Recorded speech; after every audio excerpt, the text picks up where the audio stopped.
Ok. Bom, ótima noite para vocês. É um prazer estar aqui com vocês novamente, né? E hoje nós vamos falar sobre, primeiro, sobre os principais processos psicológicos básicos, vamos dar uma retomada nisso aí, e também vamos falar da sensação e percepção, tá? É, a minha voz está boa, está chegando tranquilo aí, pessoal? Sim, Para mim tá ok aqui. Beleza. A minha aqui internet, também tá ok. joia. Minha internet está muito lenta, então eu vou preferir ficar sem a câmera ligada, porque senão arrisca cair aqui para mim, tá bom? Eu vou desligar a câmera então, mas vocês podem ir acompanhando a apresentação do slide, tá bom? E aí, pessoal, vamos deixar perguntas para o final, né? Porque para a gente conseguir ter uma sequência mais início, meio e fim, né? E aí a gente deixa os 20 minutos finais da aula para a gente responder dúvidas. De acordo? Tranquilo? Então, tá bom. Joia.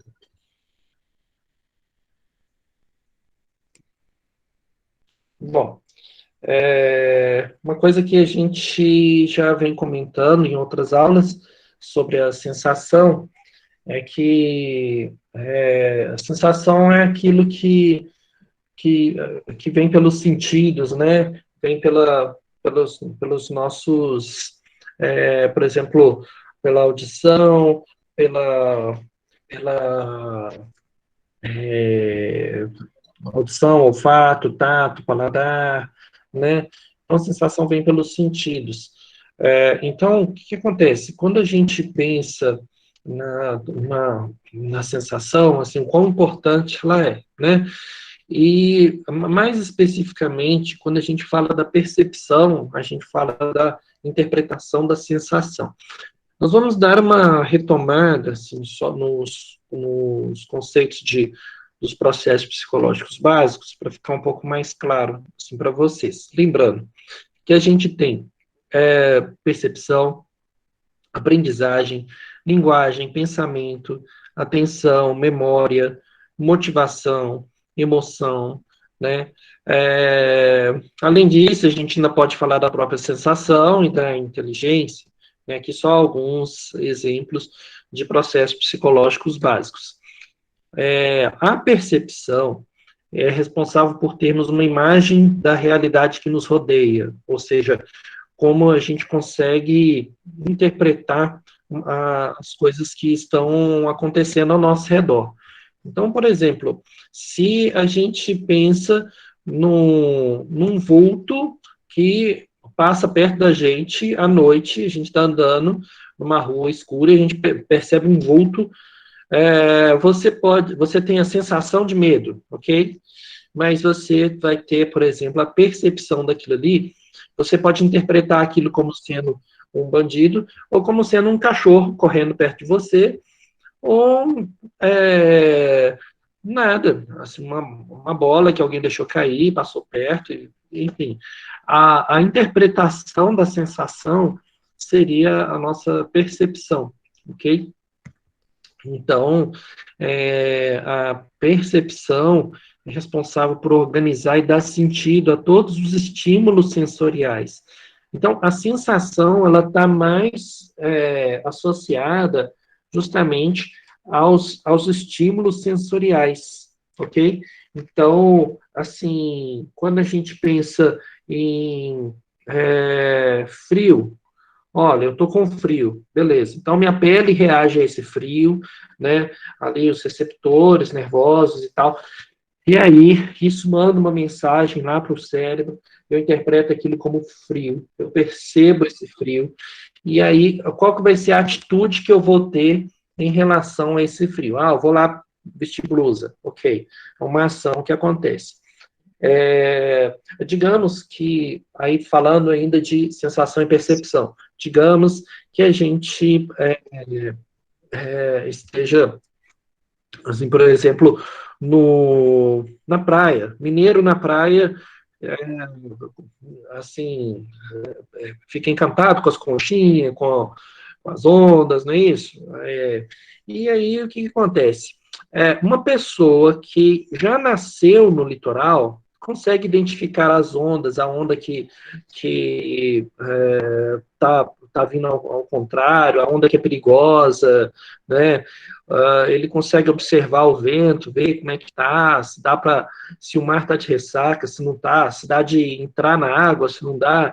Então, quem nasceu lá está acostumado, até com o vento, assim, entende. Já a gente que está aqui, né, você tem que prestar um pouco mais de atenção para que a sua ida à praia não seja, assim, arriscada, né, não seja perigosa. O que acontece? Quando você está, por exemplo, lá no litoral de Recife, e aí vocês sabem que lá tem muito tubarão, né? E aí, uma pessoa desavisada, desprevenida, ela não vai tomar os cuidados e pode acabar tendo algum problema lá com os baby sharks da vida, né? Com os tubarões lá. E quando a gente pensa assim, por exemplo, na percepção, então a gente vê que a percepção tem a ver com conhecimento também, né? A percepção tem a ver com conhecimento. Você precisa conhecer para perceber, para conseguir interpretar alguma coisa, né? Então, de forma que, por exemplo, digamos que você queira fazer uma viagem para a Rússia ou para a Grécia, e aí você não entende nem o alfabeto deles, né? Totalmente diferente do nosso. E aí, de repente, tem um aviso na porta lá dizendo: perigo, não entre aqui, né? E só que você não entende aquele idioma e você acaba entrando no lugar. Então, você não percebeu o perigo, né? Então, você não conseguiu fazer a interpretação correta. Bom, agora vamos trazer algum exemplo da nossa realidade, né? Digamos que você tenha um relacionamento amoroso com uma pessoa, você tem um namorado, um marido, enfim, e aí, de repente, você percebe aquela pessoa com uma conversa no celular, e é uma conversa muito animada, e quando você se aproxima, ele tira o celular, ele não deixa você ver com quem está conversando. Isso aí pode ter problema, né? Então, o que acontece? Você pode ter tido a sensação, ou seja, você viu aquilo e você chega às suas conclusões. As suas conclusões podem ser avaliações corretas ou incorretas. Então, a nossa percepção está sujeita a erros também, né? Pode ser que ele queria apenas provocar você, uma brincadeira e tal. Pode ser que o amigo mandou uma foto constrangedora e aí ele afastou o celular, ou pode ser que realmente ele estava de conversinha com a colega de trabalho. Olha que coisa. E é claro que a partir do momento que a percepção ela é sustentada por informações que se concretizam, faz com que isso afete a sua confiança em alguém, a sua vontade de participar de alguma coisa ou não. Por exemplo, digamos que você vai numa festa de aniversário e você vai numa festa de aniversário e você está num lugar que você acha que é bem-vindo. Você acha que é bem-vindo, né? E, assim, a princípio você está conversando com as pessoas, tudo bem, muito legal, mas de repente chega alguém lá e te olha de cima a baixo, e você percebe no olhar dela o julgamento, né? Então ali você fez uma interpretação, que talvez seja correta ou não, né? Mas o fato é que se você entende aquilo como um olhar de desprezo e tal, você não vai querer a companhia daquela pessoa, provavelmente você não vai querer ir naquele ambiente novamente. Quantos de vocês já se sentiram assim, um peixe fora d'água numa festa de aniversário, por exemplo? Isso são exemplos, então, de sensação e percepção, né? a sensação vem pelos nossos sentidos. Quais são os nossos sentidos? Audição, visão, tato, paladar, olfato, né? Mas, como se diz, a percepção seria a interpretação desses estímulos sensoriais. Nós temos também, por exemplo, um outro processo psicológico importante, que é o de aprendizagem, né? A nossa aprendizagem assim, com ela nós modificamos a nossa maneira de se comportar, de lidar com uma situação, de resolver um problema. Então, assim, a gente modifica nossas habilidades, vou repetir habilidades aqui, digitando, nossas habilidades, comportamentos, etc. E ela funciona através daquilo que aconteceu no passado, né? Então, através daquelas coisas que são reforçadas, né? E é isso que seria a aprendizagem. Então, digamos que você queira aprender a andar de bicicleta. Você vai aprender a andar de bicicleta, então a criança, pelo menos, né, ela começa com a rodinha e tal, aí em determinado momento você tira uma rodinha, depois tira outra rodinha, e aos poucos ela vai adquirindo habilidade, porque o cérebro dela já vai conseguindo guardar aquelas informações que ela precisa para executar aquela ação, né? Então, a aprendizagem, ela ocorre por reforço, né? Então, à medida que ela já consegue andar de bicicleta, ela é reforçada a isso, ela continua desenvolvendo habilidades, né, para andar de bicicleta, e, enfim, toda a nossa aprendizagem, ela ocorre, né, a partir das nossas experiências. Claro que existem experiências agradáveis, desagradáveis, isso tudo gera memória, né? Observe que os processos psicológicos básicos, eles estão interligados, né? De forma que, assim, para eu aprender, eu tenho que ter motivação. Para eu ter motivação, eu tenho que ter uma capacidade de pensamento, de raciocínio, saber que, por exemplo, determinada coisa é importante para mim. Para que eu consiga convencer alguém a fazer alguma coisa, eu preciso da linguagem. Eu preciso expressar a minha opinião acerca daquilo. Consequentemente, eu preciso do pensamento.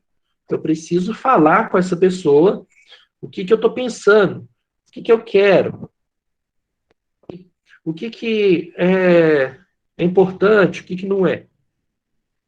Observe que os processos psicológicos estão todos interligados, né?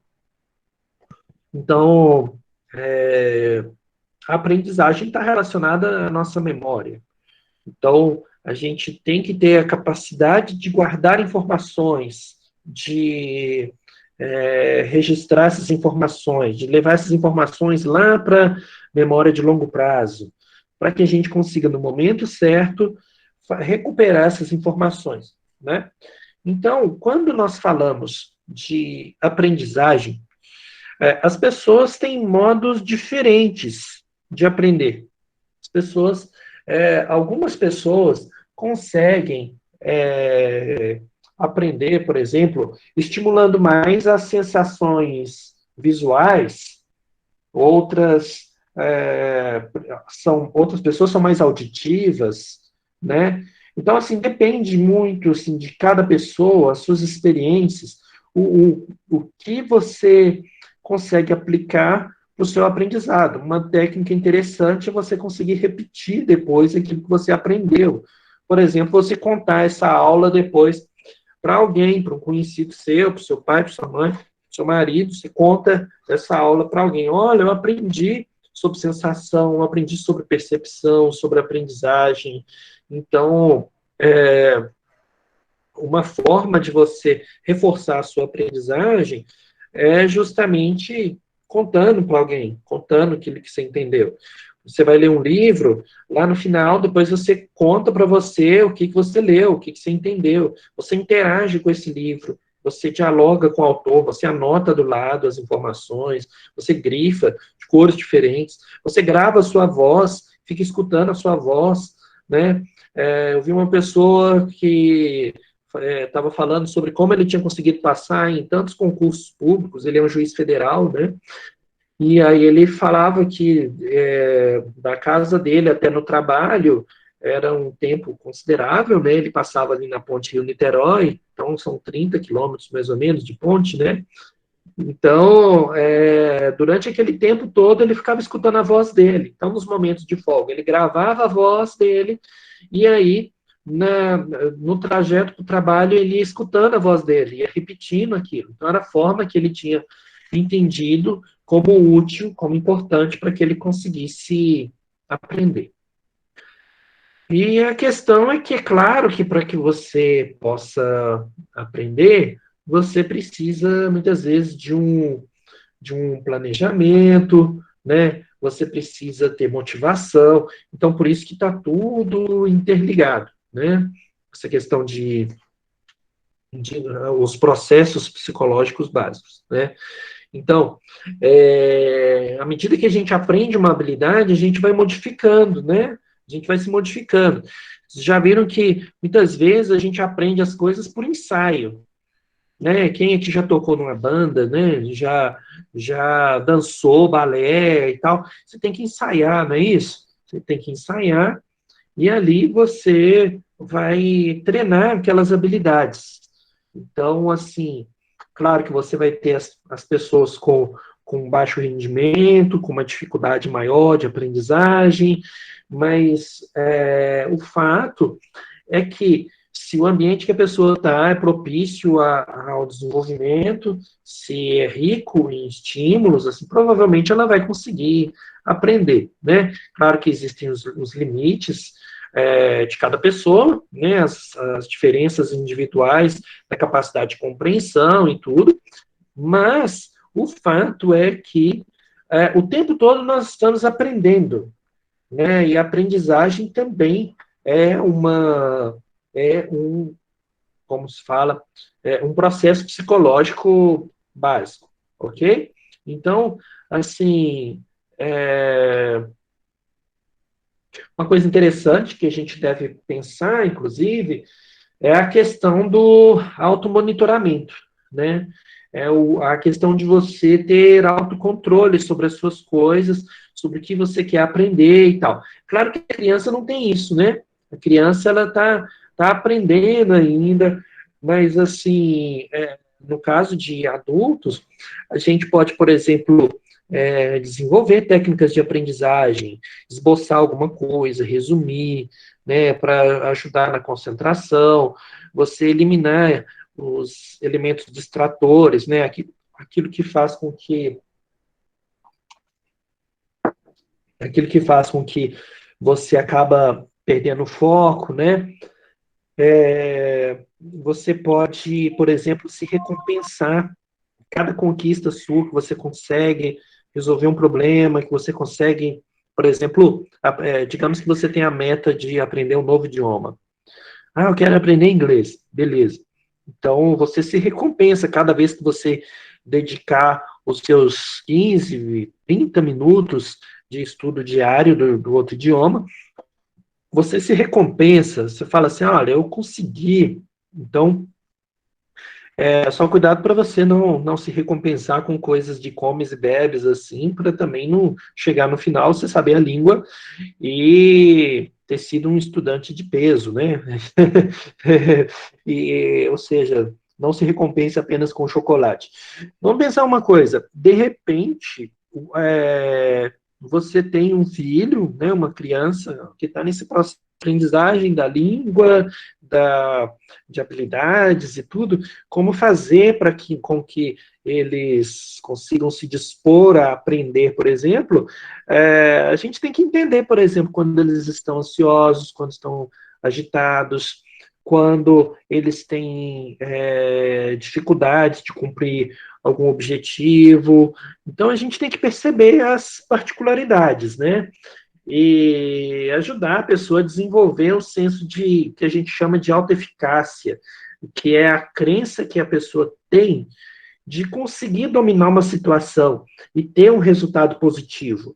A autoeficácia é muito importante para a aprendizagem, porque é quando você acredita que você consegue, né? Você fala assim, eu consigo, eu dou conta, eu posso. E se você não foi bom agora, nesse momento? Eu posso ser bom depois, eu espero conseguir sair bem num outro momento. Então, esse sentimento de autoeficácia é muito importante, né? E, inclusive, é muito importante que as pessoas em volta dessa criança também tenham essa segurança, essa autoeficácia, também acreditem que eles podem, que eles conseguem, né? Enfim, isso tudo contribui para a aprendizagem da pessoa. Um outro processo psicológico muito importante, né? A linguagem, ou seja, o ser humano é um ser social. A linguagem é muito importante, ela nos dá a capacidade de nos comunicarmos com outras pessoas. Essa comunicação, no caso dos humanos, é realizada por meio de um complexo código simbólico, linguagem. A complexidade da nossa linguagem nos permite descrever com precisão quase tudo, seja passado, presente ou futuro. Nem sempre a gente consegue descrever em palavras as sensações que estamos vivendo. A criança, inclusive, tem um modo específico de expressar a linguagem dela. Frequentemente, ela expressa a linguagem através dos desenhos, do lúdico, né? Dos brinquedos. Então, por exemplo, eu já teve vezes de eu atender uma criança que nos desenhos dela, ela expressava uma violência doméstica, né? O pai batendo nela e na filha, né? E na mãe, no caso. Então, ela não conseguia falar isso em palavras, mas ela conseguiu desenhar, né? Então, assim, a linguagem tem um papel muito importante, inclusive a linguagem tem um papel muito importante na construção do nosso pensamento, né? A linguagem é uma forma de comunicação, então, ela pode ser verbal, não verbal, ela pode ser escrita ou gesticulada, né? E, assim, na verdade, todas as linguagens humanas têm uma característica em comum, né? Que é uma regra de organização, é uma essa capacidade de produzir várias sentenças significativas, né? Você pode tá falando inglês, em francês, alemão, qualquer língua, você vai ver assim um ponto em comum. É a riqueza dela, né? O quanto a gente consegue explorar a linguagem, às vezes até criar palavras, né? Eu lembro que na época que eu trabalhei no Nordeste, lá na Bahia, divisa com Sergipe, eu vi assim uma forma diferente das pessoas se comunicarem, né? E às vezes até a criação de palavras, né? É igual a gente cria aqui, a gente fala trem, coisa, uai, sou e tal. Assim, lá eles criam umas palavras, né? Por exemplo, nestante, né? E até usa isso em prova, né? Não é nesse instante, não. Eles juntam tudo, falam nestante, nestante. Bom, a comunicação foi feita, a pessoa consegue falar, né? A pessoa consegue expressar aquilo ali. Então, mas você vê que existe sim uma influência ambiental na construção da linguagem, né? A linguagem da criança, ela vai se desenvolver lá, assim, os bebês vão começar a falar lá para os 10 meses, por aí, né? Tem gente que surpreende a gente, tem uns bebezinhos muito espertos hoje em dia, que parece que começa mais cedo, mas lá para os 18 meses, 24 meses, eles já começam até a juntar mais palavras, né? E as crianças vão se desenvolvendo, e aos poucos elas conseguem utilizar o plural corretamente, utilizar as palavras assim no momento certo, e elas imitam muito, né, os adultos.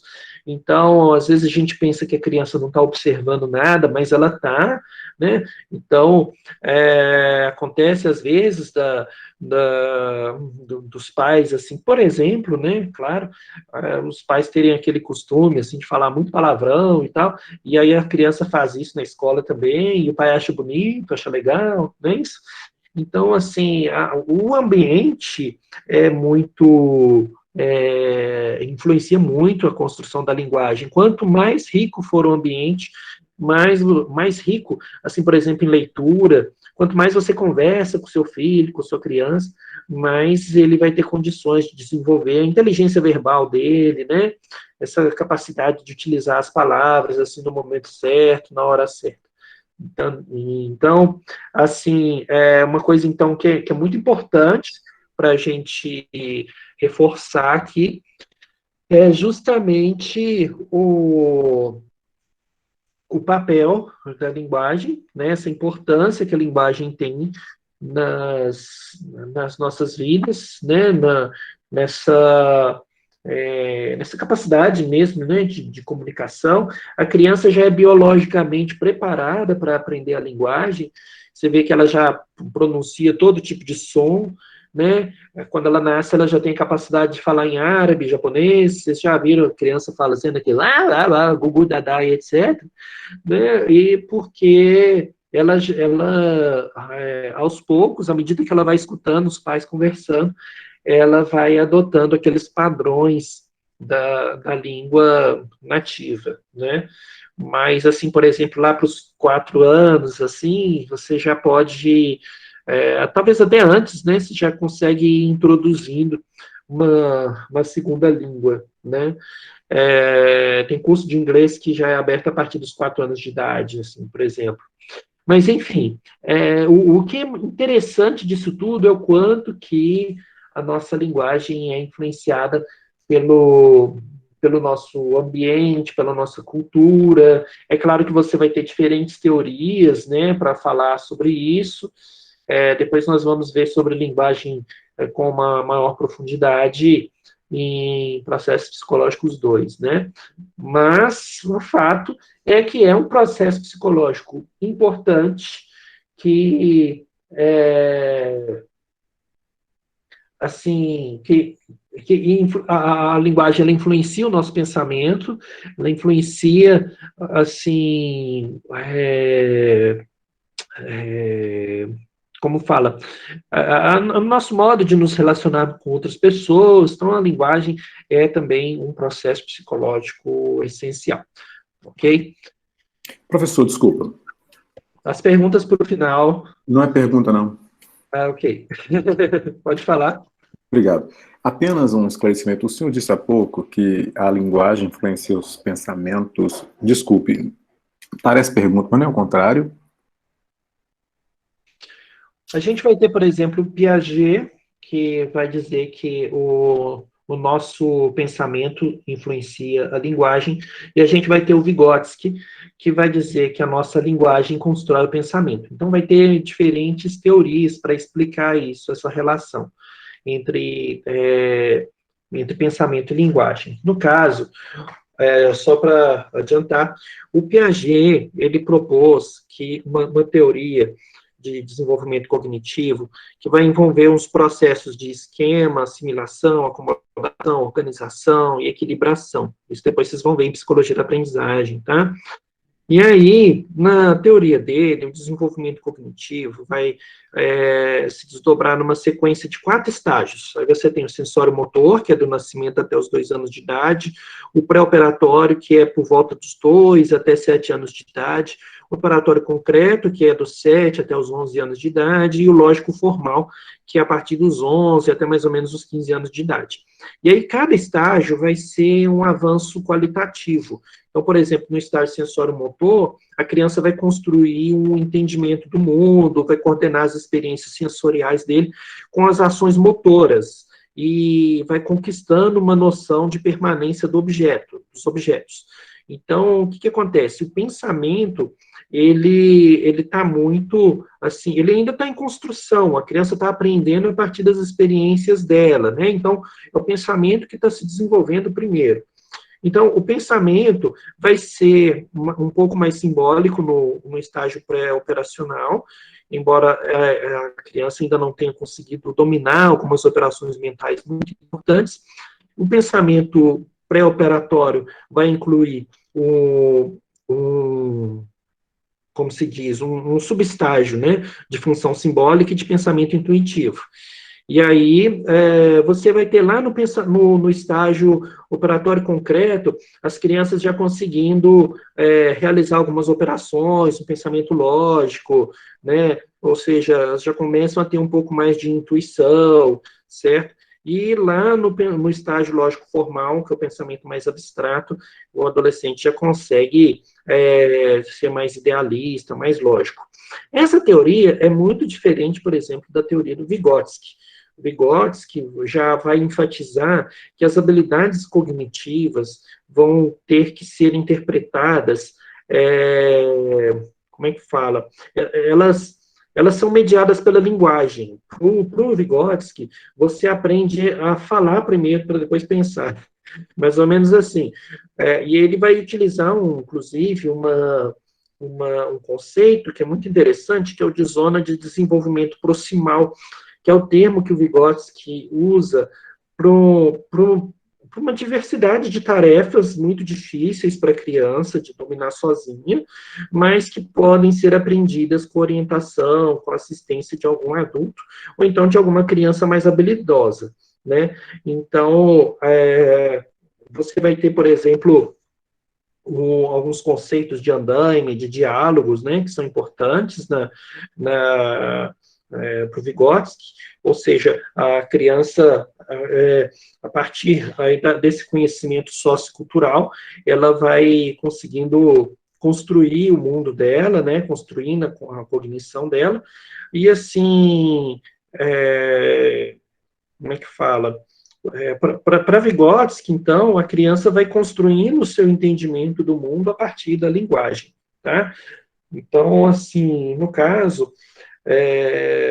uma coisa importante, então, para a gente perceber, é que a linguagem, enquanto processo psicológico básico, é uma forma de comunicação muito importante que se utiliza de um sistema de símbolos, né, de regras padronizadas, fonologia, morfologia, sintaxe, semântica, essas coisas, e é um sistema que faz com que a gente consiga expressar para as outras pessoas o nosso pensamento, né? Por enquanto, é o que vocês podem guardar, assim, né? Mas, assim, lá em processos 2, em psicologia de aprendizagem, vocês vão aprofundar mais isso, tá bom?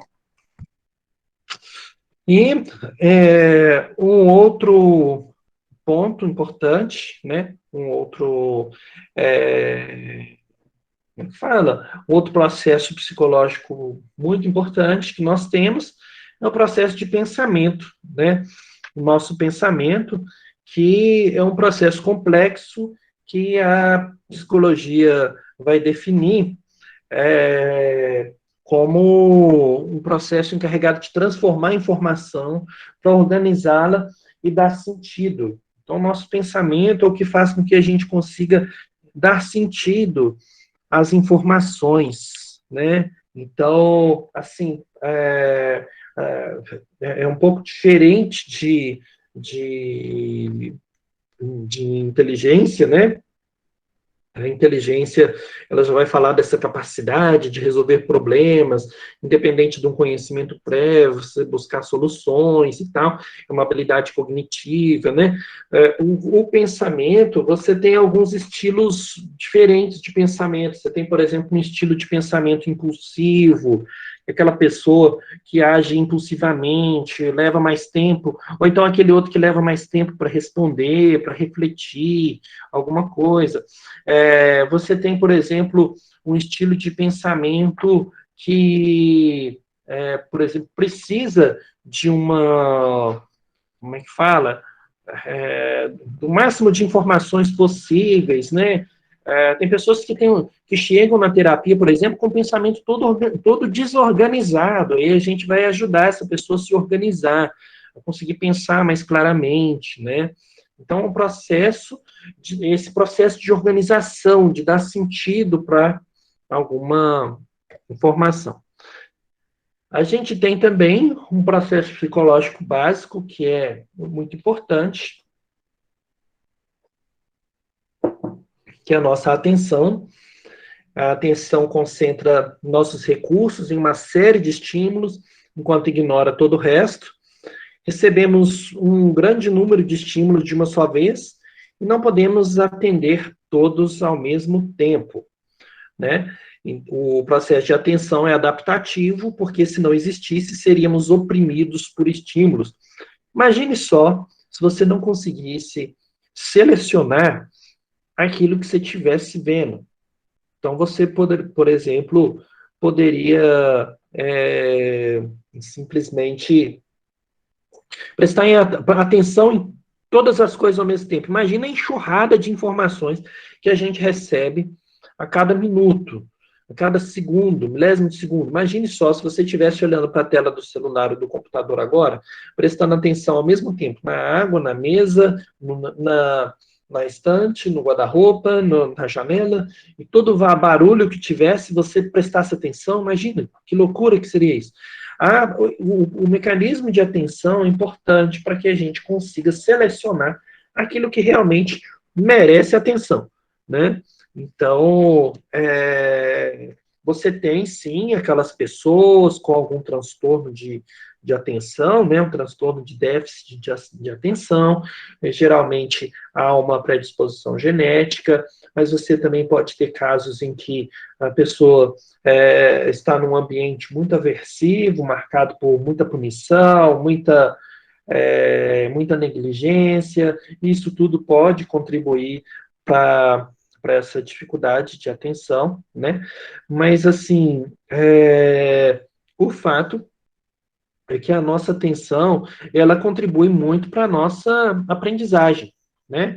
A atenção contribui para a nossa memória. Se a gente não prestar atenção, a gente não consegue memorizar, né? Então, assim, às vezes a pessoa fala assim, eu consigo fazer várias coisas ao mesmo tempo. Isso nem sempre é verdade. Às vezes a pessoa, ela está tendo, na verdade, uma atenção alternada, né? Então, assim, uma coisa que... Como que a gente faz, então, para, por exemplo, aumentar o nosso nível de atenção? Bom, tenta prestar o máximo de atenção numa coisa. De repente, você pode treinar a sua atenção com exercícios, com coisas que exigem um maior grau de atenção, né? Você pode, por exemplo, sinalizar, marcar, escrever, aquelas coisas que você realmente precisa prestar atenção, né? Por exemplo, seu aprendizado tem que ser interessante, senão você não consegue prestar atenção, né? A tecnologia é importante? Sim, faz parte da nossa vida, é o que nós estamos usando, né? Mas, por exemplo, se você está no computador com som ligado, com várias abas ligadas, cada uma numa rede social diferente, LinkedIn, Facebook, Instagram, tem até um novo agora, que eu esqueci o nome dela, mas imagine só, se cada uma dessas começar a trazer notificações para você, isso tudo são elementos distratores que vão atrapalhar na sua atenção. Então, assim, a atenção, ela faz com que a gente consiga focar em alguma situação específica, né? A atenção melhora o processamento cognitivo para que a gente consiga realizar muitas tarefas, né? Então, desde pegar um objeto até acertar um alvo específico, fazer uma cesta lá no basquete, acertar alguma coisa, o lixo na lixeira, enfim, a atenção é o que faz com que a gente consiga atingir um objetivo específico, né?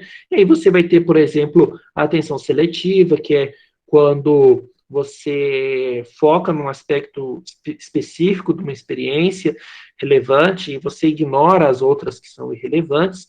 Quando você foca uma voz entre várias outras, num restaurante, num almoço de família, por exemplo, você foca a sua voz apenas você foca a sua atenção na voz de alguém específico, né? Então, você pode estar no restaurante, hoje em dia isso não está acontecendo por causa da pandemia, mas pense numa situação no restaurante em que você está conversando com as pessoas da sua família na sua mesa, mas de repente você escuta a voz de uma conhecida, de alguém, numa mesa vizinha, e você presta atenção para ver se realmente é aquela pessoa, e até você olha para ela, enfim. Você tem a atenção dividida também, que é quando você tenta se concentrar em mais de alguma atividade ao mesmo tempo. Então, por exemplo, você escuta música enquanto está aqui na aula, quando você está escutando as notícias enquanto pica a cenoura, o pepino e o tomate, né, da sua salada na hora do almoço e etc. Isso é atenção dividida. E você tem aquela atenção sustentada, né, que é quando você consegue manter a atenção num estímulo específico por um longo período de tempo, né, e é o que a gente chama de vigilância. Isso depois vocês vão ver mais à frente aqui nessa mesma disciplina, a gente vai estudar mais sobre atenção, ok? E um outro processo psicológico muito importante, que todos nós temos, é a nossa memória, né? Então, a memória nos permite codificar informações para armazenamento e recuperação futura. É um processo essencial, intimamente relacionado a todos os outros processos, né? Então, a memória nos permite lembrar informações explícitas, como a capital da França. Qual que é a capital da França? Paris, né?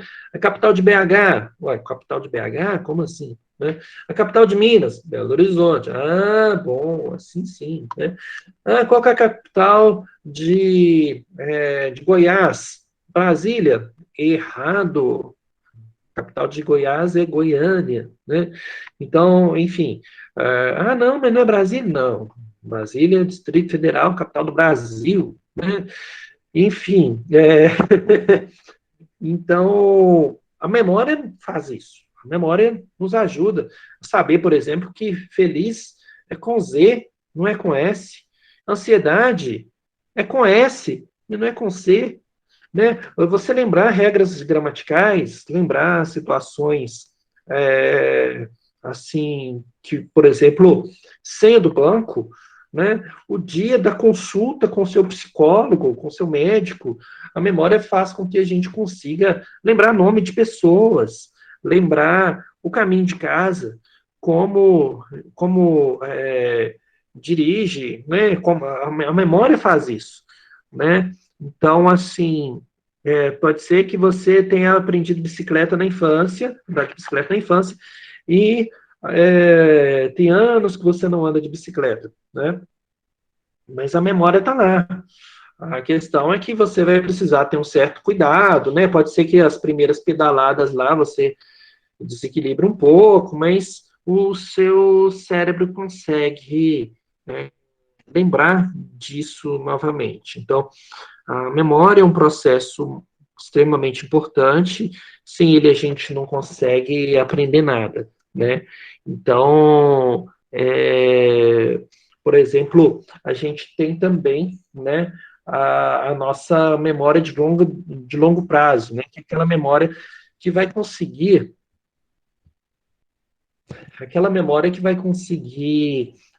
armazenar grandes quantidades de informações por um longo período de tempo, de uma forma relativamente permanente. Então, a capacidade de memória de longa duração de uma pessoa assim, tem gente que é impressionante, né? Assim, como que ele consegue guardar tanta informação, né? Um dia eu estava conversando com um promotor de justiça, e ele me falando assim que ele já tinha decorado todos aqueles livros. Ele apontou uma mesa assim e tinha assim uns 10 livros em cima assim que ele já tinha lido, já sabia os códigos, já sabia tudo assim, que a memória dele era muito boa. É claro que a partir do momento que você estimula uma habilidade, você melhora ela. Então, e o contrário também, né? Se você não estimula a sua memória, né? Se você não tem aquela atenção ativa, aquela dedicação a aprender alguma coisa, então provavelmente isso não vai para a sua memória. Porque é muito diferente você simplesmente ouvir uma informação e não fazer nada com essa informação, é passivo. Você ser um receptor passivo faz com que você não gere memória. Do contrário, se eu estou falando aqui, você está conseguindo fazer associações, está conseguindo pensar em exemplos, está anotando, você está ativo, a sua escuta é ativa nesse processo. E aí você está ativando o que a gente chama de memória de trabalho. Memória de trabalho, ela vai interagir com a memória de longa duração, né? Porque ela vai usar memórias, vai usar informações da memória de longa duração no trabalho dela, né? E vai transmitir essas informações, né, para um armazenamento mais duradouro. Então, assim, você tem a memória de trabalho, que, na verdade, ela é a memória de curto prazo em processamento, né, que é essa capacidade da gente conseguir manter uma informação em suspenso enquanto executa uma outra ação, né. A memória de curta duração, ela geralmente é retida assim até uns 30 segundos, talvez até menos, e aí é preciso que você fique repetindo aquelas informações, né? Então, assim, é claro que tem pessoas que têm que conseguem ter um nível de memória assim muito bom, né? Mas assim, o que acontece? No caso, a memória de trabalho, ela, ela seria a capacidade de manipular uma informação. Você construir uma informação a partir de outra. Então, é claro que ela começa com a memória de curto prazo, né? Memória de trabalho vai começar com a de curto prazo, ou seja, você está repetindo uma informação. Ok, mas se você consegue manipular essa informação enquanto toma uma decisão, enquanto resolve um problema, aí você está utilizando a sua memória de trabalho, tá? Isso depois a gente vai ver mais a fundo, mais para frente. E a gente tem também um processo psicológico muito importante, que é o processo de motivação, tá? Nosso processo de motivação é responsável por dotar o corpo de recursos para realizar um comportamento, é o processo encarregado de ativar o corpo e colocá-lo num estado ideal, né? Ou seja, a motivação é aquilo que te motiva para uma ação, né? E outro aspecto importante da motivação é a direção, né? Então, além de preparar o corpo, é responsável por direcionar o comportamento entre as opções possíveis.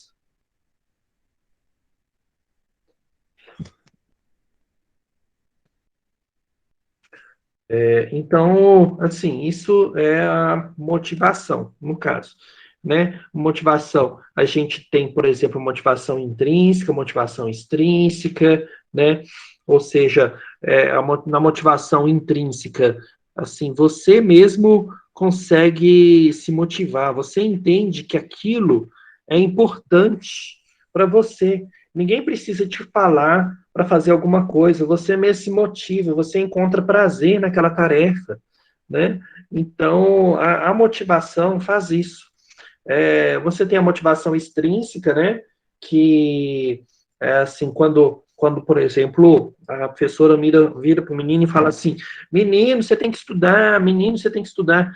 Se ele ainda não entendeu o sentido desse estudar, isso está apenas na motivação extrínseca, ou seja, vem de fora, extrínseca, né? Ou seja, como se viesse do exterior, né? Então, alguém virando para o menino falando assim: menino, estuda, isso está vindo de fora para dentro. Agora, quando o menino entende que, por exemplo, estudar inglês vai ser bom para ele, porque ele vai conseguir uma bolsa lá lá, assim, para estudar lá em Harvard, uma maravilha, aí ele começa a estudar para valer, né? Porque ele vê que aquilo é interessante, aquilo é importante e tal. É, e isso influencia a nossa vida, assim, como adultos também, né? Você vai buscar um emprego, e aí a função não te motiva, a função que está lá, eu estou aqui, mas isso não é legal, não é o que eu quero. Bom, talvez, assim, dificilmente você vai conseguir aquele emprego, né? Se você estiver diante de um bom recrutador, um bom psicólogo, ele logo vai perceber que você não quer aquilo, você não gosta, ou seja, se você aceitar a vaga, você não vai ficar muito tempo, né? Mas você também pode realmente gostar daquilo. Aquilo te motiva, a tarefa te motiva. Então você encontra motivos para estar ali, né? Você sente prazer nas coisas que você faz. Digamos que seja uma clínica de psicologia, e aí você quer estar ali porque você quer aprender psicologia, você quer estar perto da rotina do consultório, como que acontece e tal. Você é secretária aqui, beleza, mas vou aprender a atender um telefone, é, vou aprender a enviar uma correspondência, fazer alguma coisa, isso tudo você pode entender como algo que te motiva. Ou não, né? Tem gente que tem uma certa dificuldade de encontrar motivação nas coisas que faz. Enfim, um outro processo psicológico importante são as emoções. As emoções são reações aos estímulos externos, elas nos permitem orientar nosso comportamento e agir rapidamente em resposta às demandas do nosso ambiente. As emoções têm 3 componentes, um somático, um comportamental e um sentimental. Somático tem a ver com soma, tem a ver com corpo. Então, pense numa pessoa assim, muito feliz, uma pessoa alegre, uma pessoa espontânea. Como que o corpo dela reage? Pense numa pessoa com, com nojo, com desprezo. Como que o corpo dela reage? Pense numa pessoa com raiva, uma pessoa vermelha de raiva, brigando, esbravejando, xingando palavrão, gesticulando. Então, isso tudo é provocado pela emoção. Pense numa pessoa com medo, uma pessoa com dificuldade de lidar com eventos futuros e assim, com medo de que o pior aconteça. Como que é a reação somática, ou seja, como que o corpo dela fica?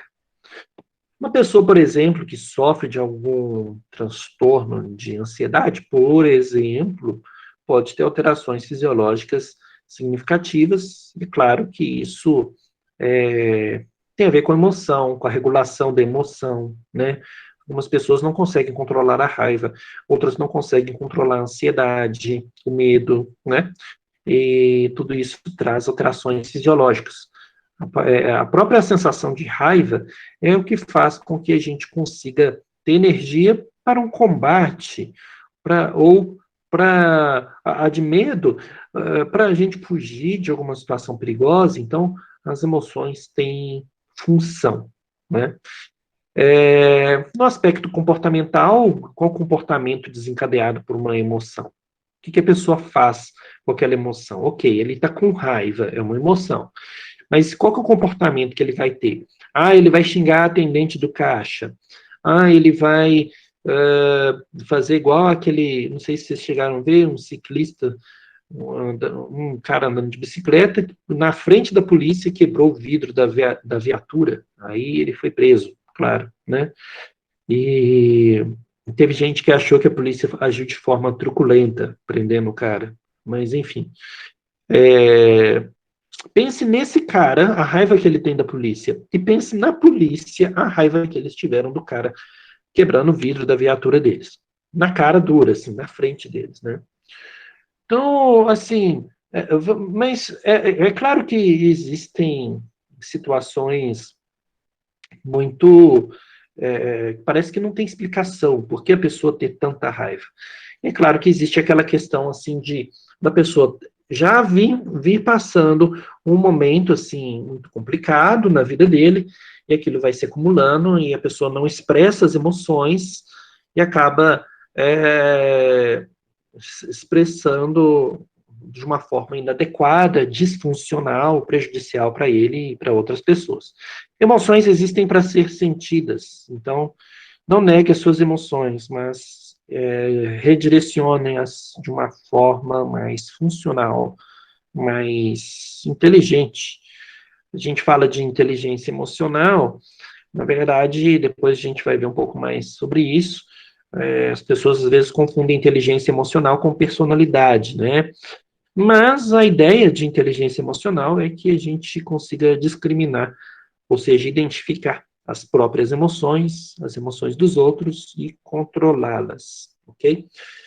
E a emoção também envolve um aspecto sentimental. Então, você vai ter, por exemplo, uma pessoa que tem uma emoção de alegria, então isso gera um sentimento assim, de muita satisfação, de muita paz, de muita satisfação, né? Então a emoção tem esse aspecto sentimental também. Imagine só, né? Não sei se tem namoradas ou noivas aqui, e que de repente o pretendente vira e fala assim: quer casar comigo? Já comprei o apartamento?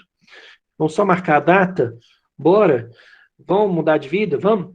E imagina a emoção que você teria dessa forma, né? Que maravilha! Sério mesmo? Já comprou? Tá tudo beleza? Tudo certinho? Tá, tudo certo. Vamos embora, bora lá, vamos casar, vamos. Imagine só como que essa pessoa reagiria. Para outras pessoas ela ia falar assim: loucura, casar, e eu só tenho 18 anos, só tenho 20 anos, sou novinha demais, não vou fazer isso não. Tchau pra você, não quero não. E vai dizer não para ele, embora ele tenha investido tanto o sentimento dele. Ela vai ficar satisfeita por ter dito não e ele vai ficar triste por ter recebido esse não. Não tem como a gente controlar como as pessoas sentem. O que a gente pode fazer é controlar como nós sentimos, identificar como as pessoas reagem às nossas emoções e também tentar controlar as nossas emoções, os nossos sentimentos em relação às outras pessoas. Ou seja, não tem como a gente mudar o ambiente à nossa volta. A gente pode controlar nós mesmos, né? A gente tem que trabalhar para nos controlarmos, né? Enfim, as emoções têm funções muito importantes no sentido de adaptação a um estímulo específico que acontece, ok? Isso foi a introdução da nossa aula, gente. Tranquilo?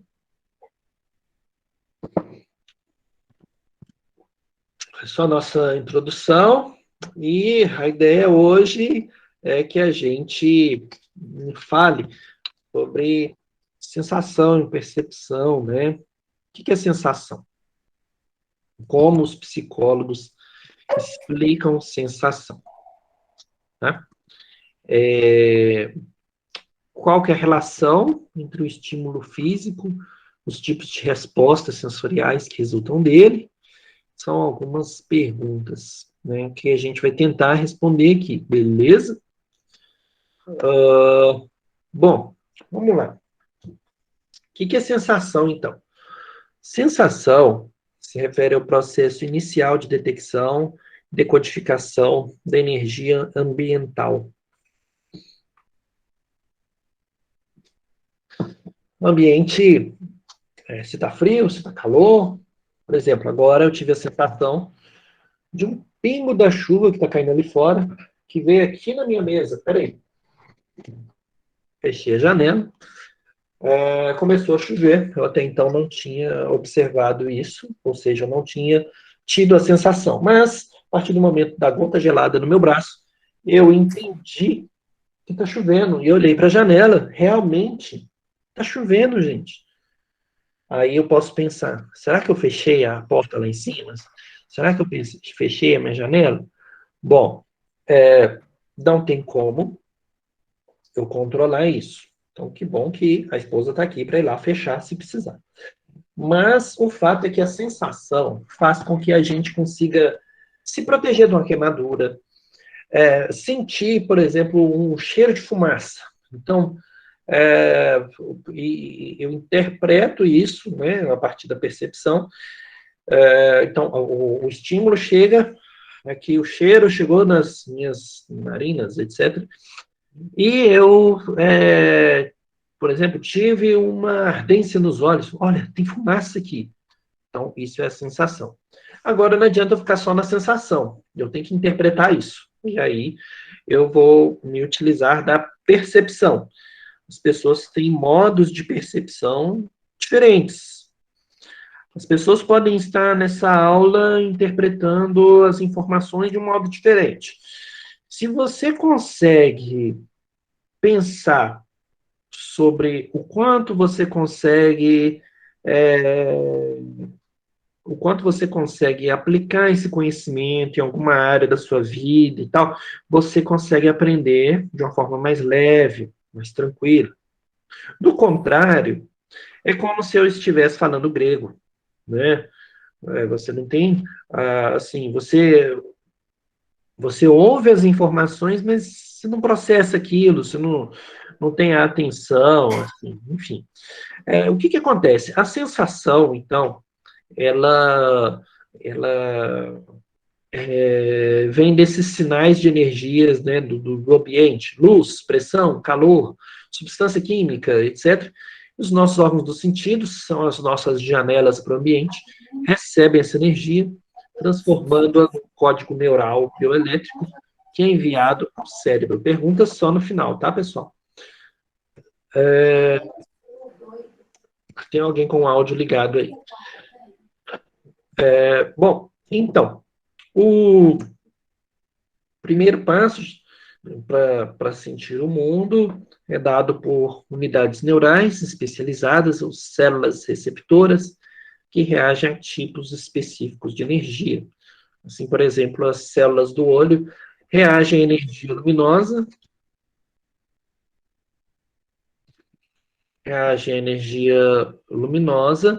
e, da mesma forma, as células especializadas da língua reagem às moléculas dos compostos. Então, aqui só um exemplo, né? Então, por exemplo, você consegue ver porque você tem unidades neurais, você tem nervos aqui, você tem receptores aqui, né? Depois nós vamos estudar especificamente os nossos sentidos, tá? Visão, audição, tato, paladar, olfato, enfim. Assim, nossos olhos reagem, né? A nossa língua reage, a pele, etc. Né? Sensações em si referem-se a certas experiências imediatas, fundamentais e diretas, ou seja, relacionam-se à consciência de qualidades ou atributos vinculados ao ambiente físico, tais como duro, quente, ruidoso, vermelho, geralmente produzidos por estímulos simples, fisicamente isolados. Então, aqui, né, você vê, por exemplo, uma pessoa trabalhando com solda, né? Então ele tem que ter a proteção, porque senão isso pode cegar o olho dele. Mas assim, essa máscara, no caso, essa proteção aqui, ela consegue identificar exatamente o ponto que ele precisa fazer a solda, né? Protegendo o olho mesmo. Assim, meu cunhado mexe com solda, ele trabalha em construção civil, etc. E aí teve um dia que ele esqueceu de pôr a proteção.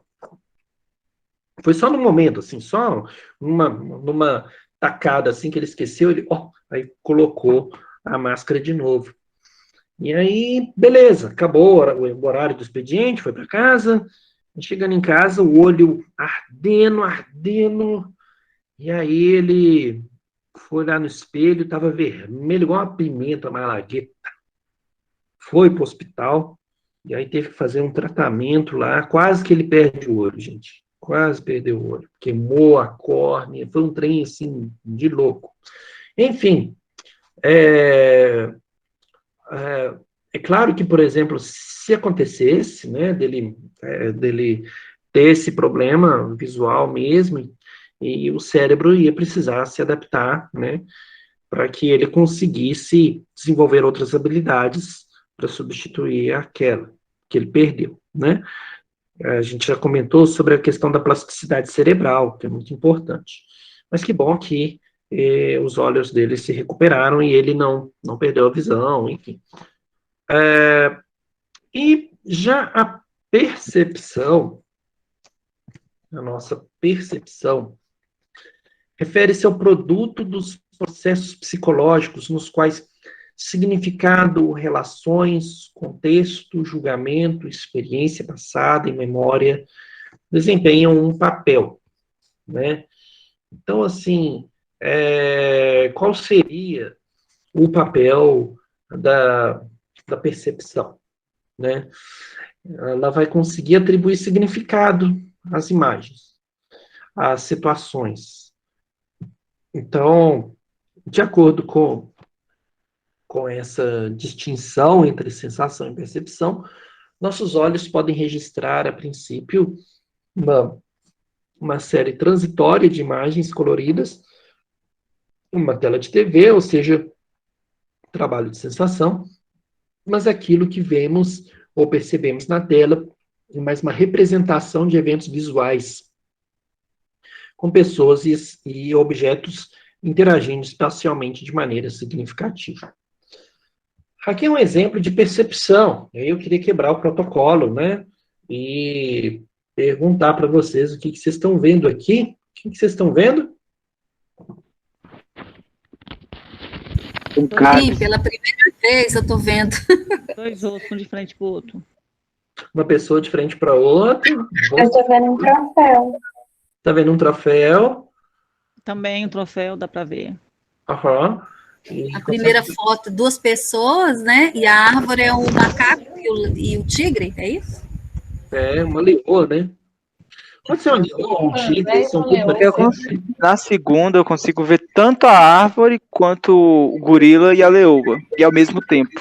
Lá tá dando aquela confusão, eu consegui ver esses ao mesmo tempo. Tem peixe, Dá pra tem ver todos pássaro, da mesma tem... forma. Tem até peixinho aqui, não sei se vocês viram, mas tem peixinho. Tem peixe, macaco, leão. É verdade, professor, tem peixe. E os dois pássaros. Tem peixe aqui, tem passarinho, ó. Tem água. Tem água. Água. Vixe, Roberto, Água, eu não cadê vi, a não. água? Eu tô vendo A água é esses do peixe, Água, é do peixe. água do peixe, ó. Tem fruto. Fruto, você conseguiu ver fruto aqui? Fruto. Essa, É a Não. minha percepção só. essa foi a sua percepção. Interessante, né? Legal, fruto eu não consegui ver. Não. Beleza. Tá dentro da orelha do tigre aí, sei lá, caindo, não tá? É uma manga. Ah, é uma manga? Nossa, que legal, uma manga na África, né? Aí já foi uma interpretação minha que isso aqui pode estar na África, por causa do leão, do macaco, né? Agora, não, mas não pode ser na África, porque golfinho, né? Não vai ter lá. Não, mas não é golfinho, é peixe. Enfim, interpretações várias possíveis, né? E, aqui talvez tenha gente que não conseguiu perceber alguma coisa, né? A sensação, então, é o que vocês viram. A percepção é o que vocês conseguiram interpretar disso. Entende? Então, é uma forma da gente perceber. Dentro da psicologia, a gente tem uma abordagem teórica que chama Gestalt terapia. E ela vai trabalhar especificamente a percepção das pessoas sobre as coisas e os eventos que acontecem.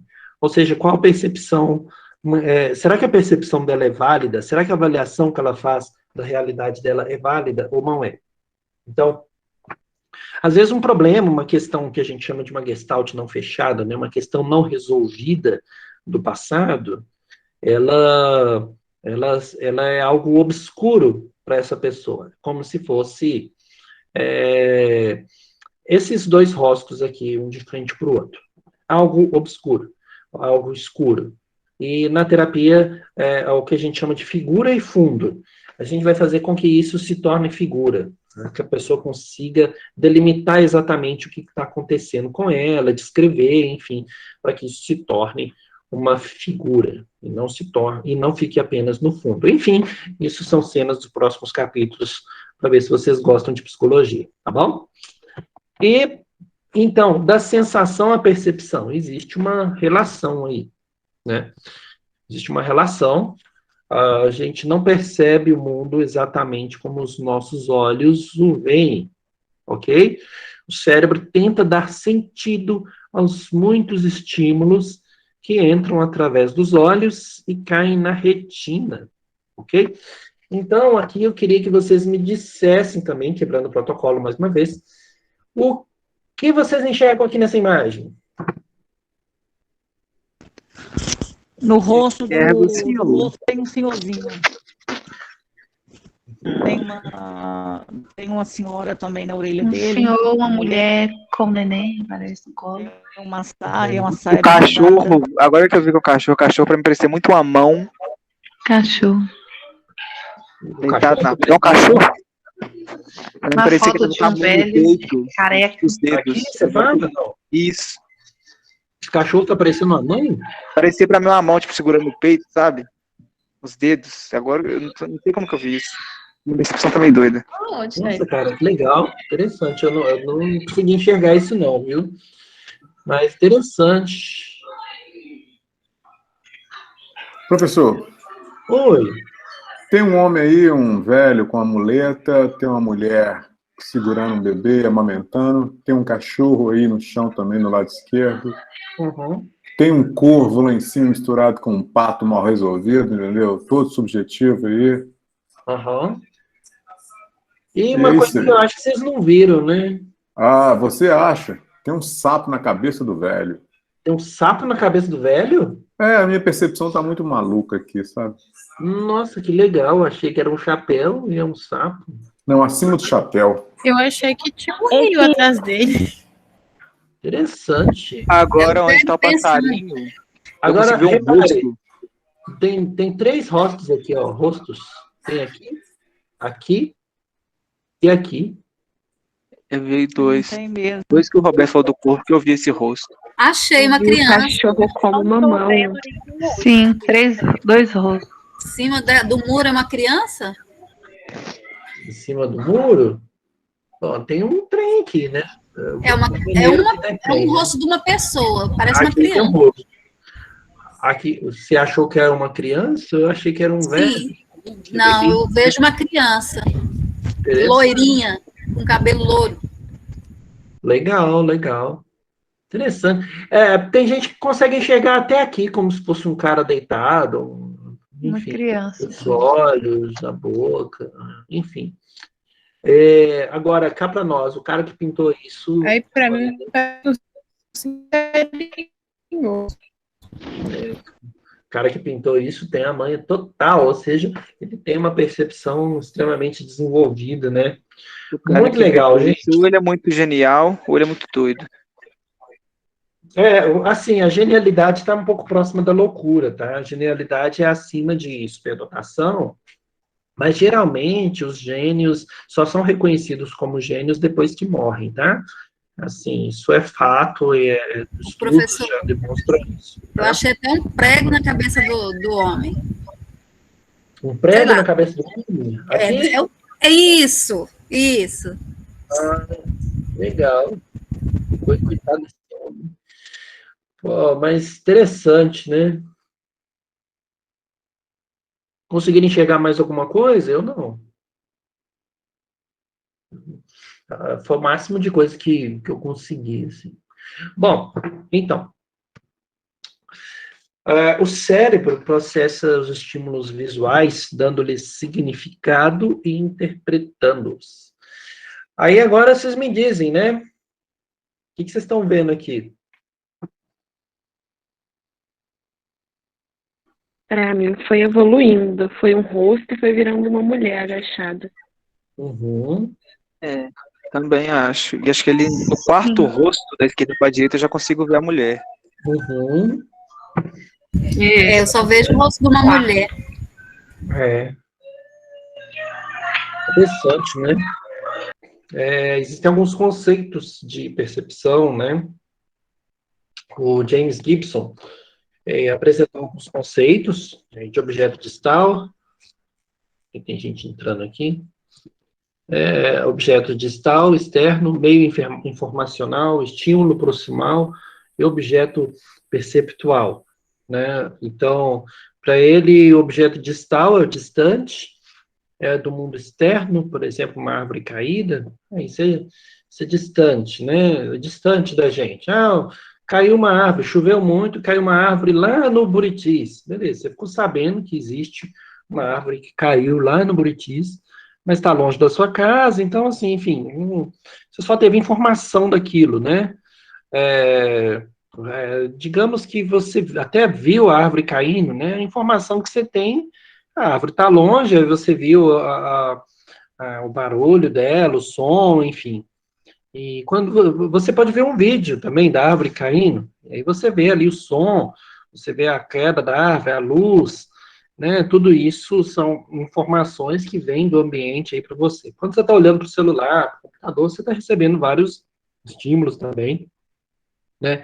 Mas são objetos distais, né? Distantes. Você está tendo aquela informação, mas assim, ela tá distante, né, de você. Quando a informação das ondas de luz entra em contato com os receptores sensoriais oculares apropriados, ocorre o estímulo proximal, próximo, ou seja, as células da retina absorvem as ondas de luz. A percepção ocorre quando o objeto perceptual, ou seja, o que você vê, é criado em você, que reflete as propriedades do mundo externo. Em outras palavras, a imagem da árvore caída é criada na retina, que reflete a árvore caída que está à sua frente. Então, assim, para que você perceba, você tem que ver, você tem que sentir, você tem que ouvir, né, para você perceber. Você já viu que, por exemplo, pessoa que tem uma dificuldade, pessoa não escuta, né, uma pessoa surda, eu dava aula lá numa outra faculdade, aí tinha uma aluna que, ela inclusive é uma pessoa assim, que é um exemplo assim, de superação, e essa menina, ela quer atender como psicóloga a comunidade surda, né, mas a gente dava aula para ela com um intérprete, então tinha uma colega minha que ficava fazendo a tradução para ela em Libras, né? Mas quando a gente queria chamar a atenção dela, o que tinha que fazer?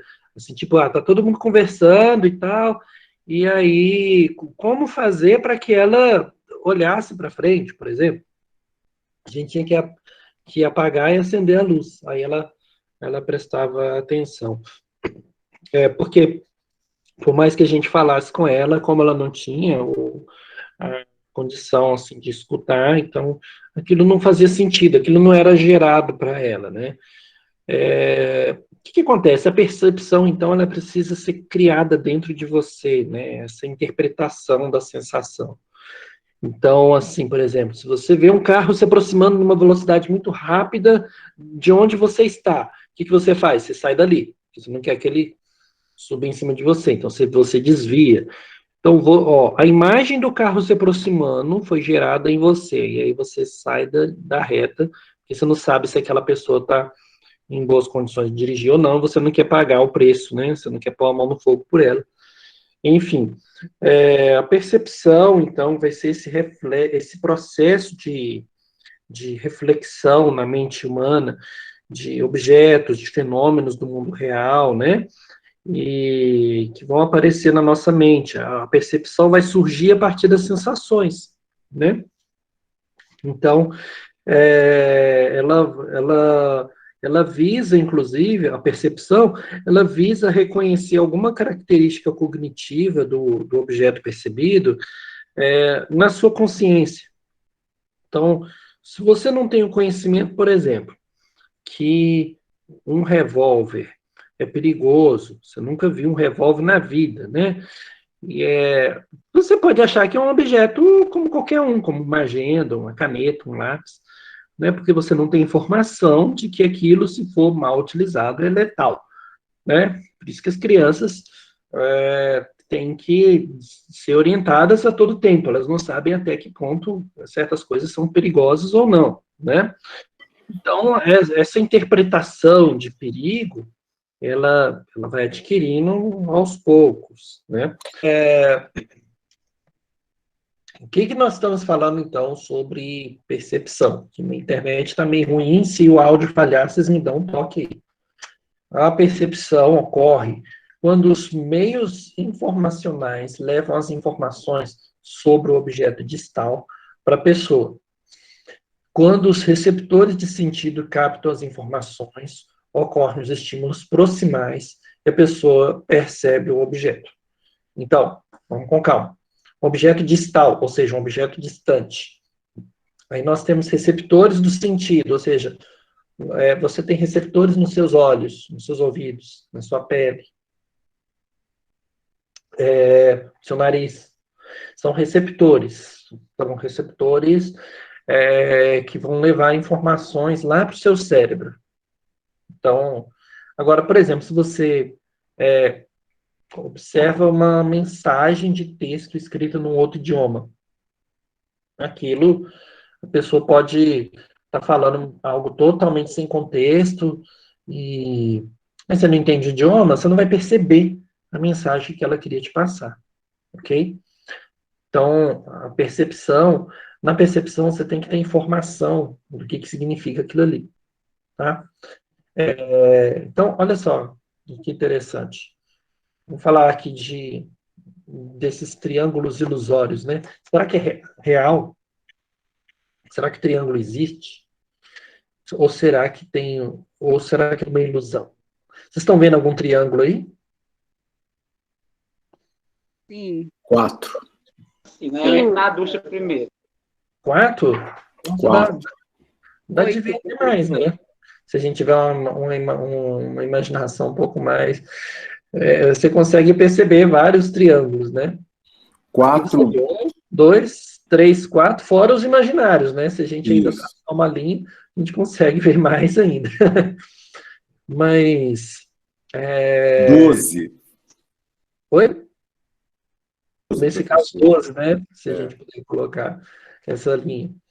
Né? Então, a existência de ilusões perceptivas indica que aquilo que se sente por meio dos órgãos sensoriais não é necessariamente o que é percebido na mente. Nossas mentes devem ter as informações sensoriais disponíveis, manipulá-las para criar a representatividade mental de objetos, propriedades e relações espaciais dentro do nosso ambiente. Então, nem sempre o que a gente percebe é real. Você pode ter uma ilusão, sim. Né? Você pode achar, por exemplo, que isso aqui é a estrela de Davi. Não pode? Ou que isso aqui é aquele brinquedo do Come-Come, do Atari. Vocês lembram daquele videogame antigo que tinha os Come-Come? Você pode interpretar de várias formas isso aqui.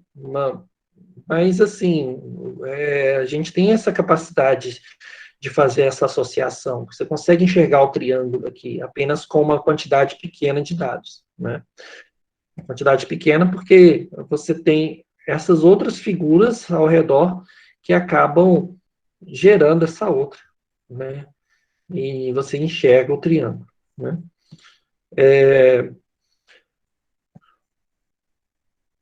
E aí existe o que a gente chama na psicologia de limiar absoluto, que é a gente detectar o que está lá fora. Então, a menor intensidade de um estímulo precisa estar presente para que ele seja detectado, né? Então, por exemplo, aqui, a menor intensidade de um estímulo. Então, a gente tem aqui, por exemplo, essa bolinha, mais esse tracinho. Isso aqui já faz com que a gente consiga visualizar um triângulo, assim, o mínimo de informação possível já faz com que a gente consiga detectar. Isso é um limiar absoluto. O limiar diferencial, o menor nível de estimulação adicionada ou reduzida para sentir que uma mudança no estímulo ocorreu. E, por exemplo, você pode pegar uma figura que tenha, assim, uma ilusão de ótica também, mas dependendo da luz ou da posição que você coloca ela, você consegue perceber a diferença, perceber exatamente o que está ali, né? E adaptação. Adaptação sensorial, desligando as nossas respostas. Adaptação é o ajuste da nossa capacidade sensorial após a exposição prolongada a estímulos que não se modificam. Por exemplo, você vai trabalhar numa caldeira, numa mina de ferro, num lugar, uma mina de carvão, um lugar muito quente, né? Você acaba se adaptando, assim. E aí, chega um ponto que você acostuma, né? Tinha um ator americano, esqueci o nome dele, era um comediante, hoje ele está idoso, esqueci o nome mesmo, mas eu li uma vez que ele tinha um costume de, todo dia de manhã, ele mora nos Estados Unidos, né? Todo dia de manhã ele lavava o rosto com gelo, já para se adaptar, para poder ir lá fora, né? Porque as casas têm aquecedor, né? As pessoas não sentem frio em casa. A questão é quando vai para a rua, né? Então, enfim, a gente busca adaptação, né? A tendência nossa é de buscar adaptação. Então, a gente tem os processos de sensação, percepção e cognição, né? Então, esses processos compõem um contínuo, ou seja, um não se sobrepõe ao outro, na verdade, tudo isso interage. Você precisa da sensação, da percepção e da cognição, que é você pensar sobre aquilo, você pensar sobre a sensação, sobre a percepção que você está tendo, né? A sensação, então, por exemplo, a qualidade da estimulação. Aquela tonalidade de vermelho é mais clara ou mais escura que aquele outro. Então, isso é sensação. Você vê, é claro. Você não precisa de ninguém para te dizer o que é vermelho, o que é rosa, o que é vinho. Você mesmo percebe ali, está na sua frente, e aí dependendo, por exemplo, da luz que você tem, isso pode influenciar. Vocês já devem ter visto, por exemplo, assim, tinta de parede, né? Você vai reformar sua casa, vai comprar uma tinta. Dependendo da luz que você olha, aquela paleta de cores ali, ou então que está a sua casa, está na sombra, no sol, etc., vai ter uma variação, vai ter uma diferença. E aí você vai perceber isso a partir justamente dessa habilidade nossa, dessa sensação, né? Percepção. Já envolve uma informação sobre aquilo que você percebeu, aquilo que chegou de informação para você através dos sentidos, né? Então, questão de identidade, forma, padrão.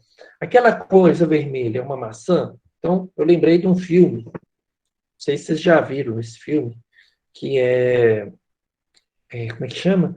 Acho que é À Primeira Vista.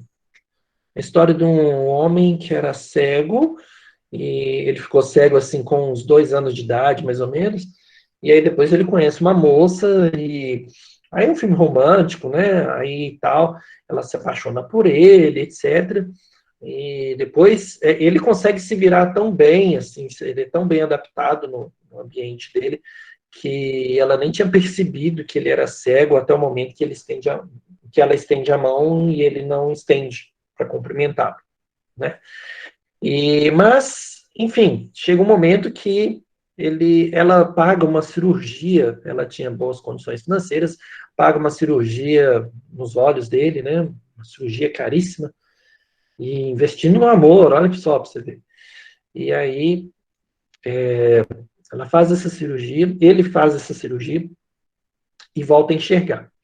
Só que aí a visão dele engana bastante, porque ele só conseguia perceber o mundo pelo tato e pela audição. Então, ele teve que aprender, ou seja, desenvolver a capacidade cognitiva e perceptiva dele, né? E teve que aprender a lidar com informação visual. Então, ele não sabia o que era uma foto de uma maçã e o que era uma maçã de verdade. Ele só sabia o que era maçã se ele pegasse na maçã. Ele só sabia o que era uma lata de Coca-Cola se ele pegasse nela. Aí ele palpava, sabia que era lata de Coca-Cola. Então, assim, a percepção, né, envolve essa questão de identidade, forma. Vocês estão me ouvindo bem, gente, ou tá travando aqui? Porque minha internet tá meio ruim. Tá cortando, professor. Começou a cortar agora. Então, vou tirar a câmera, então. Eu consegui sentir até a lata de Coca-Cola, professor. Tá bom. Então, e agora, tá melhor? Agora é maçã. Uhum. Então, a cognição é saber, assim, por exemplo, se a maçã é comestível ou não. Você vai pensar, por exemplo, se ela tá estragada, se não tá, se ela tá verde, se ela tá mofada, enfim, a cognição que faz você raciocinar sobre aquilo ali. A percepção envolve esse conhecimento, essa identidade, essa interpretação que você faz da sensação. E a cognição é como você pensa sobre isso tudo, né? E tem também a constância perceptiva. Então, por exemplo, dois alunos conversando e chega um terceiro para conversar com eles. A sensação proximal indica que eles estão maiores e a percepção indica que eles estão do mesmo tamanho, né? Então, assim, você, por exemplo, vamos pegar crianças de 4 anos na escola. A maioria deles tem a mesma altura, né? Muitos têm uma altura assim, muito parecida com outras, não tem tanta diferença. Então, aí a gente consegue padronizar essa informação, né? Digamos que tenha um pouco mais longe. Dá uma ideia de que aquele que está mais longe é menor. Você já viu, quando você olha para o céu, você vê, olha o avião, aí ele está lá pequenininho, né? Mas você sabe que ele é enorme. Aquele avião é muito grande. Ele só está pequeno por causa da distância. Então, enfim, essa constância perceptiva é o que faz com que a gente entenda que, por exemplo, existem pessoas maiores que as outras, sim, mas dependendo da posição, da distância entre um e outro, você pode achar que um é mais baixinho que o outro, etc. Tem muita gente que brinca com isso, por exemplo, naquelas fotos em que você, por exemplo, a foto do pôr do sol, aí você finge que está segurando um sol, né? Assim, isso a gente está mexendo com constância perceptiva, né? A gente está trabalhando aí assim, a partir da posição, né? Você acha que, nossa, será que está segurando o sol? Lógico que não. É só uma ilusão de ótica aí. Você está trabalhando ela a partir dessa constância perceptiva. Aí aqui tem um exemplo, para ficar mais fácil, né, assim, para vocês entenderem também. A questão da constância do tamanho, né? O objeto mantém o mesmo tamanho, mesmo que o tamanho do estímulo proximal altere. Então, aqui, né, você tem praticamente o mesmo tamanho, são o mesmo tamanho, isso aqui tudo, né? Mas só que com a mudança das colunas e tal, essa percepção, parece que esse aqui é menor, né? Mas, na verdade, isso aqui é a mesma pessoa, né? Se for olhar. Aqui também, né, dependendo de como que você posiciona ela, dá a entender que esse aqui é muito maior. O tamanho da imagem da retina depende da distância do objeto. Aí, olha só, gente, isso aqui. Esse aqui, vocês acham que há diferença de tamanho entre essa barra e essa aqui? Não tem diferença, não. Elas são do mesmo tamanho. Você acha que tem diferença? É do mesmo Parece que tamanho. tem, professor. Pode Olhando pegar assim, régua aí. parece que é mínima, mas parece que tem. Elas são do mesmo tamanho. Quer ver? Vou até pegar uma régua aqui. Ó, deixa eu ver. Essa aqui tem 2 centímetros. A de baixo tem 2 centímetros. Muito legal. Agora, olha só esse aqui da seta. Ó. Qual dessas aqui você acha que é maior? Esse eixo principal aqui. Qual é De o maior? baixo, o De de baixo? baixo. Dá a impressão que é maior. Não sei se é porque as setinhas estão abrindo pro lado de dentro, né? Ou pro lado Aham, de fora, não sei. Aí dá a impressão que ela é maior. exatamente. Dá a impressão que a B é maior, né? Ela Mas é se você bem pegar, maior pelo fato das aberturas.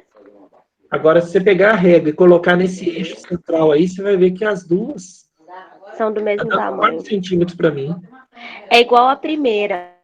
Você olhando, parece que a de cima é maior, mas parece que é como coisa assim de milímetros, né? Uhum. Mas é pelo fato de como tá descido esse outro risco, né? Aí É, dá essa ilusão ótica, né? A gente chama isso de ilusão ótica, não é? isso. Né? Tem a questão da constância de forma também. O objeto mantém a mesma forma, mesmo que a forma do estímulo proximal se altere. Então, ok, você tem a porta, né? E à medida que ela vai se movimentando, dá a ideia que ela é de outro tamanho, né? Mas ela não mudou de forma, ela só mudou de posição aqui, mas o formato dela é o mesmo, né? Olha que interessante. O ângulo, né, que a gente olha dá a impressão que ela tá sendo maior. É, Até exatamente. mesmo quando eu movimento assim o telefone, dá a entender que é maior. Isso. Mas acho que isso a gente pode fazer um teste até em casa mesmo, né? Tentando abrir a porta, acho que dá essa mesma ilusão ótica, né? Aham, sim. Então, exatamente, né? A gente consegue ver a mudança, né? Da posição, do ângulo, né? E a gente interpreta isso, né? O objeto mantém a mesma forma, né? Que interessante. E tem a questão da profundidade também. Quantas pernas tem esse elefante, gente? Vocês já viram essa figura? Já. Na verdade, ele só tem 4, né? Mas quando a gente olha assim, dá a impressão que tem muito mais, porque fica dando como se fosse uma sombra, né? Como que o cérebro da gente, ele confunde a gente. É a mesma coisa Sim. quando a gente tá dormindo e você acorda assim, e você olha meio assim. Às vezes você dá a impressão que você viu uma pessoa, que você viu alguma coisa, às vezes é só uma roupa pendurada, ou algum objeto que está diferente, e te dá a impressão que é uma pessoa ou que é alguma outra coisa. Uhum. Sim. Exatamente. E olha esse aqui, ó. E aí? Olha que coisa estranha, gente. Ó, 1, 2, e essa terceira aqui, olha só que interessante, né?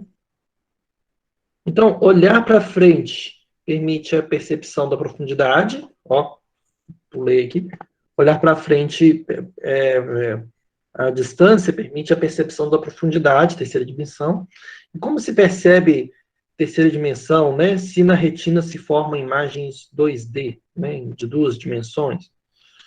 Então, é isso que faz com que a gente se confunda, né? E aí aqui, olha só essa cena, né? A gente precisa concentrar bem no que está aí para poder conseguir entender e identificar os animais que estão aqui, né? Assim, é uma cena complexa. Você tem que prestar muita atenção para enxergar, por exemplo, essa raposa aqui, né? Vocês conseguem enxergar mais algum animal? Tem um passarinho em cima dele, só não sei qual tipo, e outro mais para frente que é um azulzinho. Sim, tem um Eu acho que eu passarinho vi uns aqui, né? 4. Tem passarinho aqui. Isso. Parece que tem um animal aqui, né? Não sei, parece que tem um aqui. Tem? Aqui, não sei, né? Foi a interpretação que eu fiz. Tem uma cara de macaco aqui, pode ser um erro meu também, né? De interpretação. O professor aí tá parecendo um bicho preguiça. Bicho preguiça, né? Ou um bicho. Eu tinha pensado no mico-leão, mas bicho preguiça acho que é mais a cara dele mesmo. Enfim, isso exige mais da gente. Aqui, ó, parece que tem um macaquinho também, não tem? Acho que tem alguma coisa aqui. Isso exige. Eu também vi alguma coisinha Eu aí, vi só uma não entendi. coruja. Uma coruja? Isso. Legal. Você vê que eu não sei se aqui tem alguma coisa também. Não sei. Parece ter alguma coisa nesses galhos também, tipo uma coisa bem comprida, só que eu não tô conseguindo distinguir. Não tá tão Eu nítido. vejo uma girafa nesses galhos mais lá atrás. Aqui? Não. Não, do lado. Do outro lado.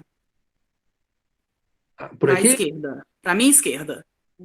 Sua esquerda? Será que é aqui? Não, pro outro lado. Do outro lado? Daqui? É Tem verdade, Liege, eu também vi. os galhos Imagina. verdes, né? E do ladinho tem umas folhas secas. Eu vejo uma girafa nelas. Aqui assim, ó. Não, vai mais um Não? pouquinho pra sua direita com a setinha. Aqui? Mais. Não, mais. Pode mais.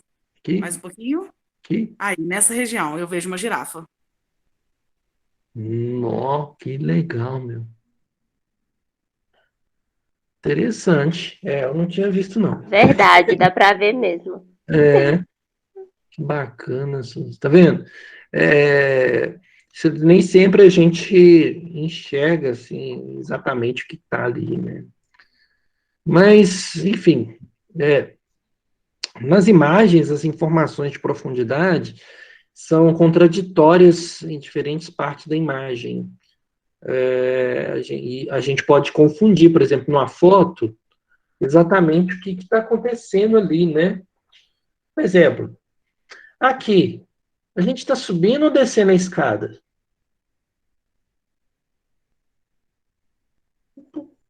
Subindo. Subindo? Descendo. Aí. Difícil. Eu consigo subir e descer ela. Mas você vê assim, como que confunde, né? Eu prefiro descer, porque eu acho que subir dá mais cansaço. Subir aqui vai ser meio complicado, né? Eu olhando assim, eu acho que eu desceria mesmo essa escada. Mas eu consigo enxergar ela como se estivesse subindo também, né? Não sei se vocês, né? Mas que interessante. Mas dá essa primeira aqui em cima, ó. Bem aqui em cima dela, assim, ó. Dá a impressão que você tá subindo. Aí se você olhar pro fundo, aí é como se você estivesse descendo. É engraçado, né? Porque ela falou que a impressão é de que tá subindo. A minha impressão que eu vejo aqui é descendo dessa ponta que ela mostrou. Ó, interessante. Você vê que a imagem engana a gente, né? Foto, assim, engana muito, né? As pistas de profundidade são monoculares, depois a gente vai estudar direito sobre o sentido da visão, tá? São percebidas apenas por um olho, e bidimensionais, ou binoculares, percebidas pelos dois olhos, e tridimensionais, ó, você vê. Então, tem monocular, bidimensional e tridimensional, dá da gente perceber das várias formas, assim, né? Pelo menos esses três jeitos, assim, você consegue observar, né? Parece que nossos olhos vão se adaptando, né? À medida que você... eu quero focar no corrimão aqui. Não, na grade. Lá no fundo. Assim, você consegue fazer isso, né? E tem um gradiente de textura também, né? A interpretação que eu fiz é que é uma escada de madeira, né? Mas eu posso estar enganado. Também pode ser que esse porcelanato imitando madeira, mas pelo jeito a construção é antiga, né? Tem cara de madeira mesmo, né? Enfim, e a questão do tamanho relativo, aqui qual círculo é maior, gente? Qual círculo azul é maior?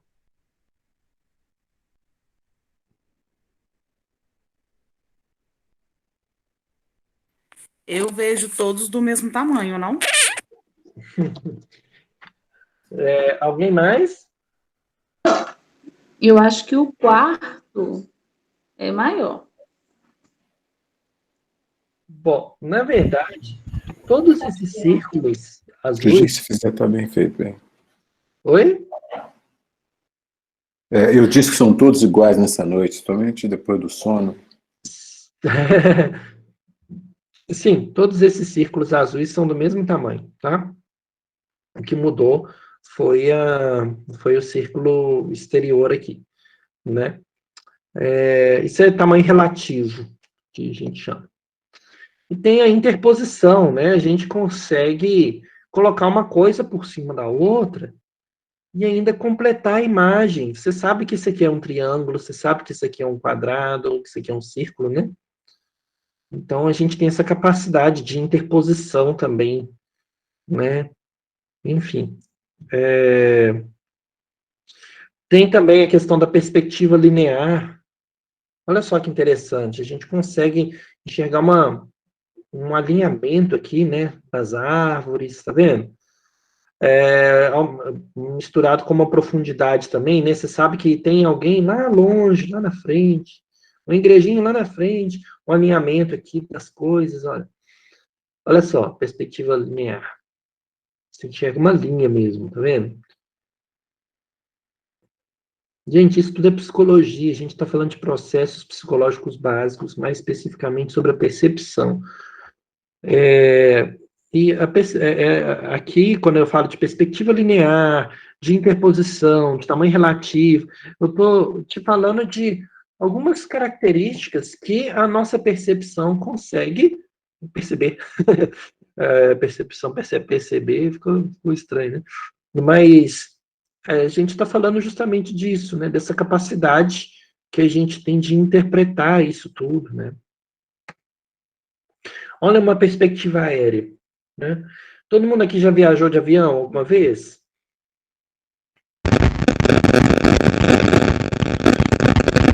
Muita gente já, alguns não, mas quando você está lá em cima, né, e você olha lá para baixo, assim, você vê lá as casinhas, tudo lá embaixo, assim, montanha, você não enxerga pessoa nenhuma, é só casinha, só mato. E se você viaja ainda pelo litoral, você só vê o azul lá embaixo, né, do oceano, mas, enfim, você consegue identificar, por exemplo, que as montanhas estão embaixo, o céu está em cima, tem uma lagoa lá embaixo. A gente consegue ter essa diferenciação de quando você está lá, lá em cima, né, quando você está lá embaixo, enfim. E localização no plano da figura. Então, aqui tem uma pintura, certo? Vocês conseguem enxergar um guarda-chuva nessa pintura? Sim. Um soprinho, né? Consigo ver Você consegue enxergar uma moça e uma criancinha? Eu vejo a moça criança, tá de máscara, tá? Parece que tá de máscara, hein? E embaixo é uma senhora com guarda-chuva e a criança.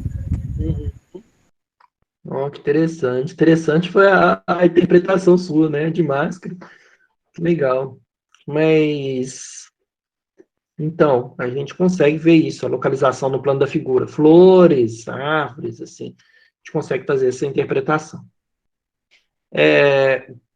Quanto à questão binocular, o que acontece?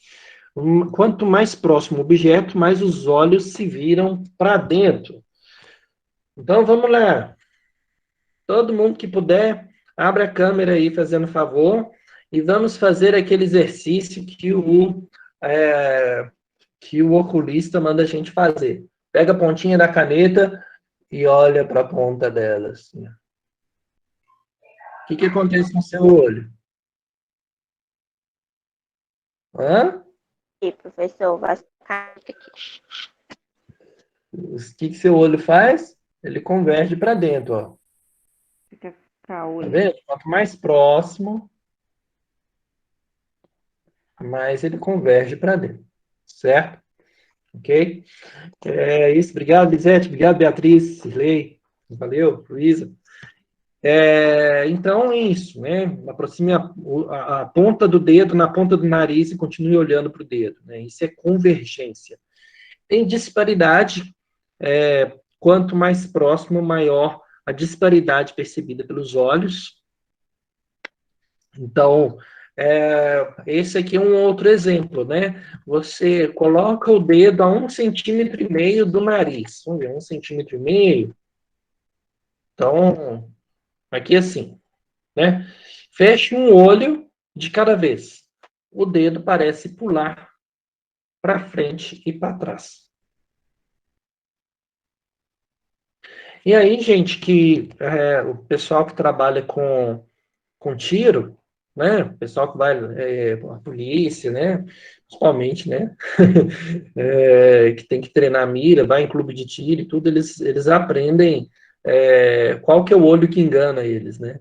Então ele tem que mirar, aí ele vai ver assim, qual que é o olho que é mais preciso, né? Se é o esquerdo, se é o direito. Ele tem que fazer esse treino aí, porque senão ele aponta para cá e atira para lá, né?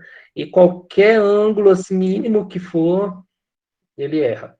Então. Eu ia falar isso agora, na hora que você vai fazer o. Desculpa te interromper, mas quando você vai fazer o teste, você sempre fecha o dedo, né, como um sinal de ok, e você coloca algum objeto no centro. Aí você fecha um olho e fecha o outro. O olho que ficar o objeto dentro desse ok é a sua mão de atirar.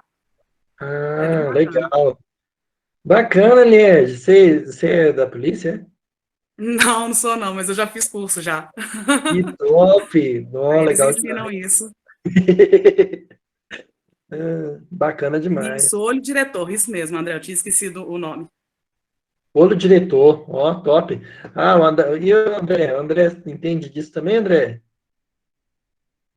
Olho diretor, que top. Bacana demais. Então, disparidade, né?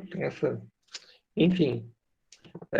Agora, observe a figura ao lado e pesquise, né? Como é composto e qual a função do sistema sensorial humano. Então, aqui já é uma introdução, né, para a próxima aula. A gente vai falar um pouco mais dos sentidos, exatamente. Nós vamos falar da visão, do tato, do olfato, da audição, do paladar. Bom, e isso aqui é uma tarefinha para vocês, né? Como é composto e qual a função do sistema sensorial humano, tá bom?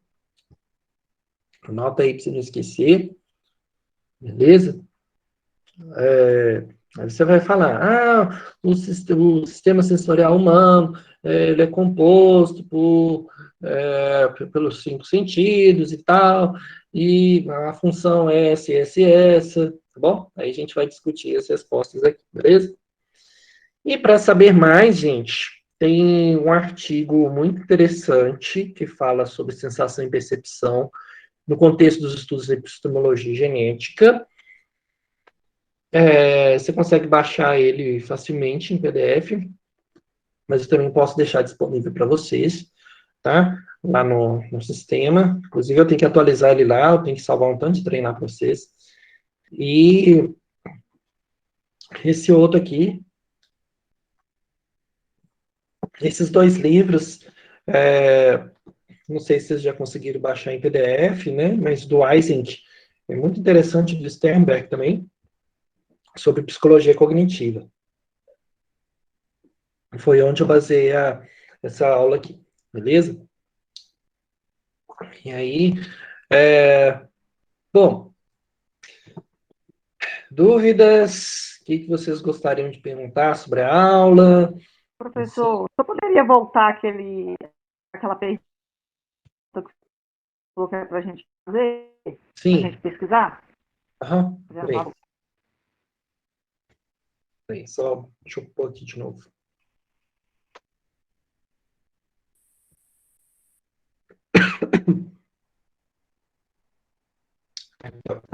Como é composto e qual a função do sistema sensorial humano, beleza?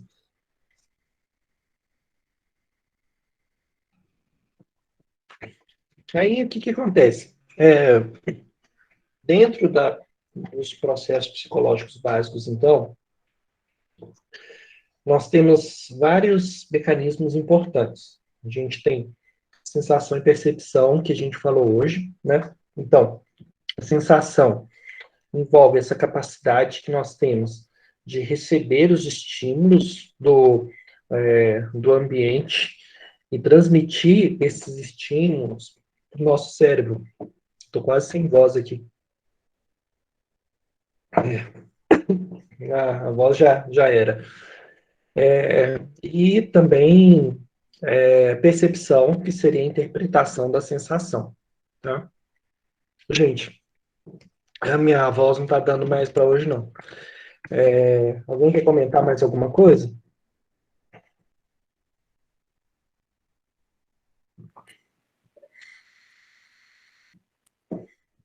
O nome do livro? Peraí. Sim, André, vai ter estudo dirigido, tá? O nome do livro está aqui. Vou deixar essa aula salva para vocês lá no sistema, aí vocês podem consultar, tá bom? Sternberg, da Psicologia Cognitiva, e do Eysenck.